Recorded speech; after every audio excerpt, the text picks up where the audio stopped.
Now relax, this isn't my take. I know it's a hot one, but it's this guy's. British racing star Richard Bradley suggested on a podcast that George should have been handed his P45, that's him being fired, by the way, because he was intentionally trying to crash into Lewis Hamilton whilst they were trying to qualify in Q2, claiming that he wasn't checking his mirrors or something like that, and that he knew what he was doing and deliberately trying to take Lewis out. What?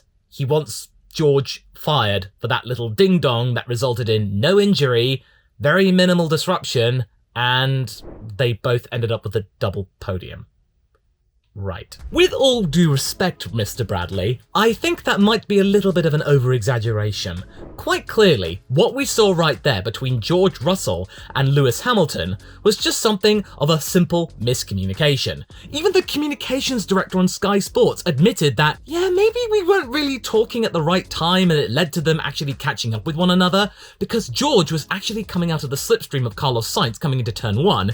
He lost a lot of speed, Lewis was right there, both of them had no idea that they were actually about to come across one another, and all that happened was that they lost a bit of front wing. They had front wing damage, yeah, sure, but they both kept it going forward and not really causing any more damage, and everyone was okay. That goes to show their actual skill, because I'm pretty sure that if something happened like that, and if I was involved in one of those things, I would have been spearing it off into turn 1, and then, yeah, bye-bye W14. Now, a lot of you might be thinking, oh, is this the flashpoint between Hamilton and Russell? Is this going to be Nico Rosberg and Lewis Part 2? No, because George just said simple misunderstanding, and Lewis had no real beef about it. They both panned out okay, and this was the best result for Mercedes in quite a while. The team didn't really think much of it. They didn't really put the blame game on anybody, and they moved on. So there we go. But George being fired for that, really? George Russell's incident with Lewis Hamilton doesn't really stack up in something I like to call the ideometer. Now, if you're not sure what that means, it all comes off of the back of the 2006 Super Aguri driver, Yuji Ide.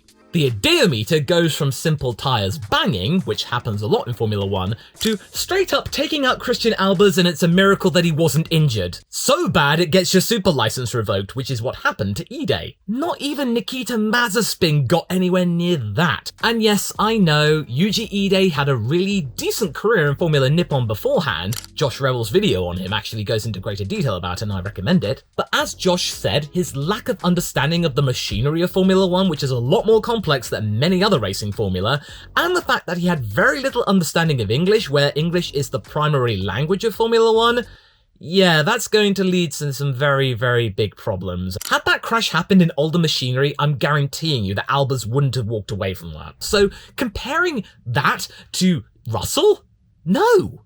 No, with all due respect, sir, no. They came together and it was just simply, you know, oops. Yes, Hamilton did complain originally when he thought that he got damage, which he had done, but after that, he wasn't really that bothered, and they managed to fix it, and Hamilton went on to Q3, and then ultimately second place in the Grand Prix. Toto admitted that there was a miscommunication and that there would be an internal review, and we all know about Toto. He is very thorough, and he does like to make sure that anything like this is actually dealt with properly, that no one person is blamed, and that ultimately the team can benefit from this and that it doesn't happen again.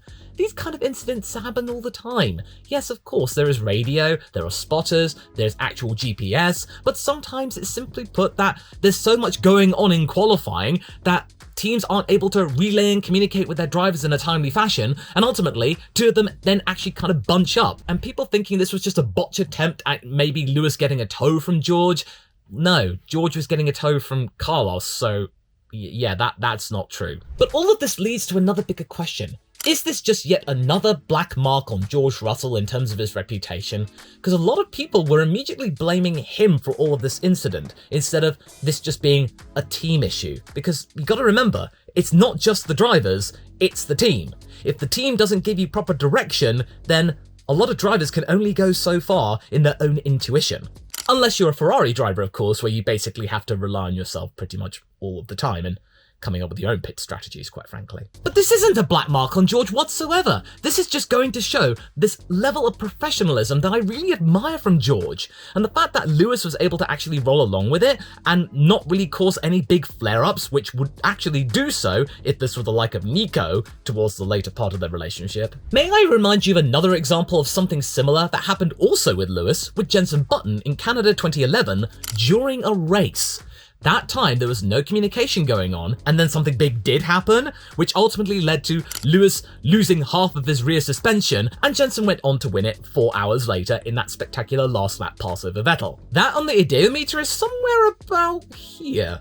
You know, you take out your teammate, but you do go on to provide some kind of good result for the team, and yeah, I'm pretty sure that there was some strong words after that. But to be fair, it was a lot of really heavy rain, and Lewis was trying to go for a pass on the inside going into turns 1 and 2, so it was a bit of a daring move on Lewis's part. George wasn't like bandying around or anything like that, it was just like, this is nothing in comparison. But people are getting less amicable towards George, and Perspective made a very good video about it, of why people are not really starting to like Russell all that much anymore than during his time at Williams. Again, I recommend that one. I view him as a very professional person who's a little bit serious, but he's a really good example of a Formula 1 driver, albeit a little bit straight-laced. But to be fair, he does know how to crack a joke, as we saw in Spain when things are going his way, and I'm pretty sure that any Formula 1 driver, when they're actually having things go their way, would actually be a little bit jolly over the radio.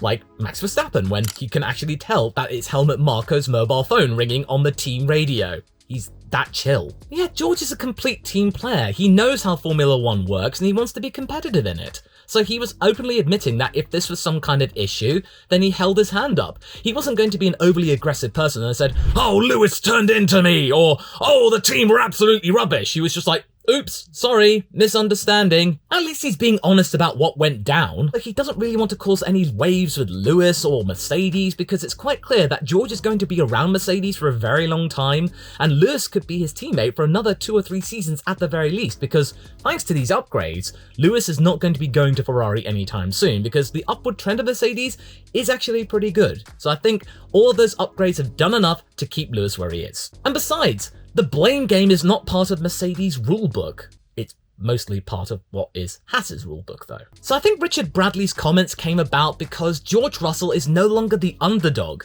For 3 seasons, we all saw George Russell as the plucky go-getter who was able to take a really undervalued and underperforming car that was the Williams and make something of it, even though he didn't really score any points until 2021. That moment when he actually scored 2 points for Williams, that P9 thing when he was actually on the verge of tears, that was so moving. Remember during qualifying at Silverstone in 2021, everyone cheering for him? I've never seen anything like that since the days of Kamui Kobayashi being on the podium at Suzuka 2012. That was remarkable. But I think, where has that all gone? Has him becoming a Mercedes driver, something that everyone thought that he would actually get for years, have suddenly made him into a really stuck up somebody who's really not worth our attention? Well, no.